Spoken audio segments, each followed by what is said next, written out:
Sorry, didn't mean to cut it off like that. I didn't do that on purpose. That wasn't me. The phone alerted me that my phone was full. I couldn't do anymore. So I had to clear some stuff off so I could continue the videos. Sorry about that. Getting back to what we were talking about, again, the checklist, the evaluating contemporary realistic fiction. Um, Again, we'd like to think in 40 years some of our attitudes hopefully have changed about things. Um, so again, there are aspects that are dated in this book, but I think there are also some very universal themes and messages in it that we'll talk about. Um, Continuing the questions, how are controversial topics such as sexuality dealt with in an open and forthright way? This is obviously an issue that comes up in our contemporary world and a lot of books that are written today for kids. So I encourage the presenters, if you are writing about a contemporary book dealing with sexuality, ask yourself that question and show how it does uh, deal with these issues in an open and forthright way. If violence or other negative behavior is part of the story, does the author provide motivations and show after effects that may apply?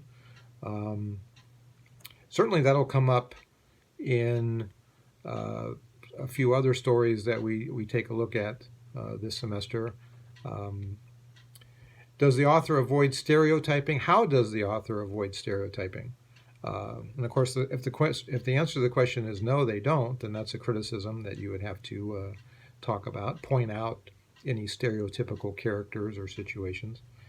Um, does or how does the book truly represent the experience of the culture depicted? And a lot of these stories are set in a very particular time and place and culture. And so are the cultures represented accurately and fairly and realistically? And finally, how does the book help children enlarge their personal points of view and develop appreciation of our ever-changing pluralistic society, to be more inclusive, to allow for different viewpoints, and to understand different attitudes and cultures and all of those things that are so important? I'm hoping that the presenters will present works that do that, that accomplish that task, because um, that goal has been preeminent in literature for kids and young adults for the last, I would say, 20, 30 years, and continues to this day. And I think that's one of the great, if not the greatest, trend in literature for kids and young adults that we've seen well in the last 40 years since The Bridge of Terabithia came out. And of course, it was somewhat controversial. It found its way on banned and challenged book lists, which is a question that I pose to you, and we'll get to that one in a little bit too. All right, so that's the intro. You see those questions on page 166.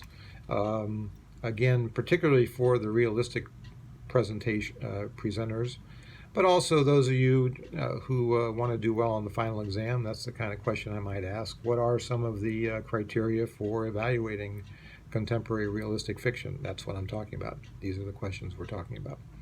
All right, let's move on and take a look at Bridge of Terabithia as an example of realistic fiction.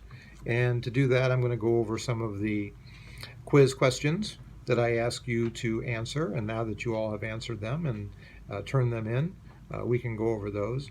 The setting of the story, and again, always remember setting means time and place, not just where it takes place, but the time period.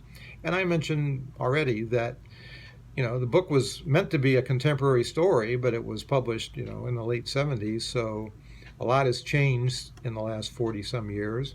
But that time period helps explain a few things that occur in the story that might not occur in the same way today.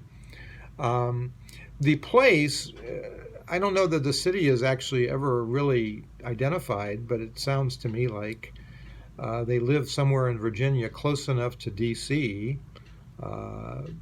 That they can go back and forth from D.C.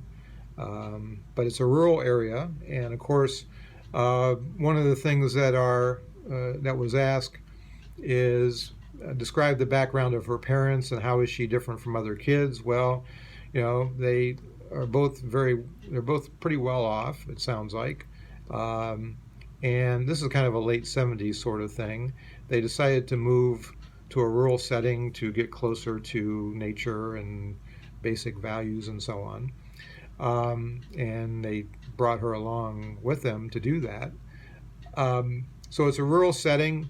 Um, Jess, of course, is a typical farm boy doing farm chores, um, not particularly interested in his studies, but has an interest in art, which again, whoops, in the late 70s, in a farm community, very conservative, maybe the parents, particularly the father. Uh, One of the questions I ask you, who encourages him to draw and who discourages him? Obviously, Miss Edmonds, who kind of sounds like a leftover hippie, and again, that's kind of typical of the time period. She encouraged him to draw, whereas his parent, you know, no, boys don't do that. Boys don't draw in their free time. And again, hopefully, in the last 40 years, attitudes about that kind of thing have changed. But that's what he's dealing with. Um, so the time and place does play a factor in helping us understand the situation the characters are in and how they react to them. And again, certain elements might be a little bit dated now. Um, we talked about Miss Edmonds. Uh, his first meeting with Leslie is kind of interesting. Yeah, he sees her from afar, and again, not a typical, not typical, filling the typical role of a girl of the time. She dresses the way she wants to dress. Doesn't particularly feel the need to wear dresses or other girly things. In fact, when he first lays eyes on her from a distance, he thinks she is a boy. So it's kind of a significant first meeting, and she's a great runner, and she wants to run with the boys and run races with the boys. And of course, you're not supposed to do that. You're not allowed to do that. And again, that's another aspect of the story that hopefully we can move past. But it does kind of talk about the challenges of gender roles in a very, well, I was going to say subtle way. Not so subtle, actually. So both of them kind of go against traditional gender roles and interests, particularly given the time and the place. So that's something you could talk to about. You could talk to your students about this. Um, she is different. She comes from an urban background. She comes from a relatively wealthy family where it sounds like most of the people in this farm community are not particularly well off. So she has more money than them. One of the main differences between her, though, again, the parents going back to the natural lifestyle, is they don't own a TV. So she's kind of called out on that in one scene that's very upsetting to her. And the other kids make fun of her for not having a TV.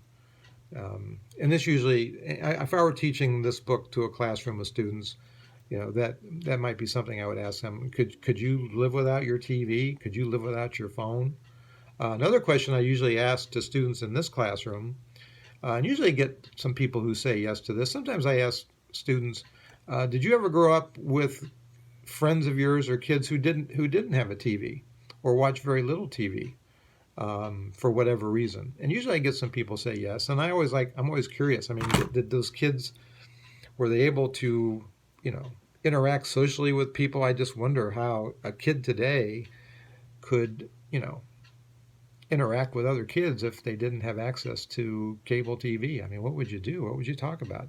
All the other kids are talking about the latest show that's on or whatever, and you'd be totally in the dark. I guess you could extrapolate that and say, kids who don't have access to the internet kind of suffer from the same kind of disenfranchisement. So it's something she has to deal with, not because her parents don't have the money. It's because they just are going for a different kind of lifestyle. So that's one among a number of things that causes a conflict with her because she is so different. in addition to her looks are different and her interests are different, much more athletic, wants to run, and she's a good runner. She's a fast runner. Um, well, what event makes her cry? Well, when she is kind of humiliated for not having a TV, um, that causes that. Interesting little thing. I thought this would be an interesting question to ask. What are the references to the Narnia series? Jess is a real fan of Narnia, so it's a big part of her whole idea of them creating their own special place that they could get away to and get away from everybody else. They could create their own kind of Narnia. She calls it Terabithia. Um, she names the dog Prince Terrian, which is another allusion to the Narnia series. So it's a nice kind of tie back with the book we were just talking about. Um, her Christmas gift to him was a set of paints and so on for him to do art, and she received from him the puppy. Um, and I ask you what happened to each one of those. Of course, after she passes, one of his stages of grief is anger, and he tosses them away, tosses them into the creek. Of course, probably immediately uh, regrets that. But one of the things we'll talk about in a little bit is how realistically, this is to me the main strength of the book, is how realistically we do see Jess go through the stages of grief after learning about Leslie, and that's one of them. He's angry that she's no longer with him. Um, and as far as what happens to the dog, well, her father said he was going to give it back to Jess, but just couldn't quite bring himself to do that. So the dog stays with her family. I think I'll wrap that up right now. We're at 12 minutes. We'll come back for part 3 and get more into the book, and we'll see you then.